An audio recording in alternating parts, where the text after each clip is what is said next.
পর্ব ১৭১। হজরত জারির ইবনে আবদুল্লাহ রাদিয়াল্লাহু আনহু হতে বর্ণিত, তিনি বলেন, আমরা একদিনের প্রথম অংশে রাসূলুল্লাহ সাল্লাল্লাহু আলাইহি ওয়াসাল্লামের দরবারে ছিলাম। তখন একদল ব্যক্তি তার কাছে এলো। তাদের দেহ ছিল অর্ধ উলঙ্গ, চট কিংবা আবা পরিহিত ছিল তারা। তাদের গলায় তরবারিও ঝুলানো ছিল। তাদের অধিকাংশই, বরং সবাই ছিল মুদার গোত্রের ব্যক্তি। তাদের দুরবস্থা দেখে রাসূলুল্লাহ সাল্লাল্লাহু আলাইহি ওয়াসাল্লামের চেহারা মোবারকের রং বিগড়ে গেল। এরপর তিনি ঘরের ভেতর গেলেন। পরে বের হয়ে এসে হযরত বেলাল রাদিয়াল্লাহু আনহুকে আযান দিতে বললেন। হযরত বিলাল রাদিয়াল্লাহু আনহু আযান ও ইকামত দিলেন। এরপর রাসূলুল্লাহ সাল্লাল্লাহু আলাইহি ওয়াসাল্লাম নামাজ শেষে এক বক্তৃতায় বলেন, হে জনতা, তোমরা তোমাদের প্রভুকে ভয় করো, যিনি তোমাদেরকে একটি জান থেকে পয়দা করেছেন বা সৃষ্টি করেছেন এবং তার হতে তার জোড়া সৃষ্টি করেছেন, আর উভয় হতে অনেক পুরুষ ও নারী ছড়িয়ে দিয়েছেন।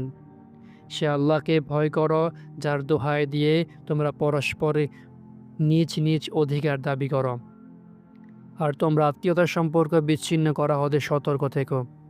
আল্লাহ অবশ্যই তোমাদের উপর সতর্ক দৃষ্টি রাখেন। তিনি সূরা হাশরের শেষের দিকের নিম্নোক্ত আয়াতটিও তেলাওয়াত করলেন, হে মুমিনগণ, তোমরা আল্লাহকে ভয় করো, আর প্রত্যেক ব্যক্তি যেন লক্ষ্য রাখে সে আগামী দিনের আখিরাতের জন্য কি ব্যবস্থা করে রেখেছে। তোমরা আল্লাহকে ভয় করো, তোমরা যা করছো আল্লাহ তার সংবাদ রাখেন। এরপর তিনি বলেন, প্রত্যেক ব্যক্তির সমীচীন যেন সে তার দিনার স্বর্ণ মুদ্রা, আর দিরহাম রৌপ্য মুদ্রা, তার বস্ত্র, তার গম, তার খেজুর হতে দান করে।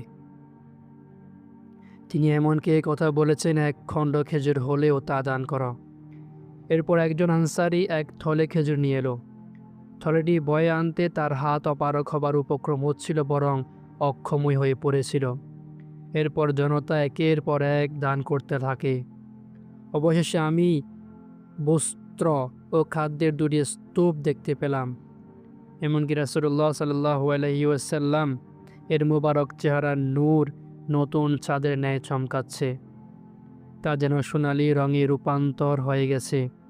রাসূলুল্লাহ সাল্লাল্লাহু আলাইহি ওয়াসাল্লাম তখন বলেন, যে ব্যক্তি ইসলামে কোনো ভালো প্রথার প্রচলন করে সে তার বিনিময় পাবে, এবং এরপরে যারা সে প্রথা অনুযায়ী কর্ম করবে তাদের বিনিময় পরিণামও সে পাবে, কিন্তু এতে তাদের বিনিময় হতে বিন্দুমাত্র কমবে না।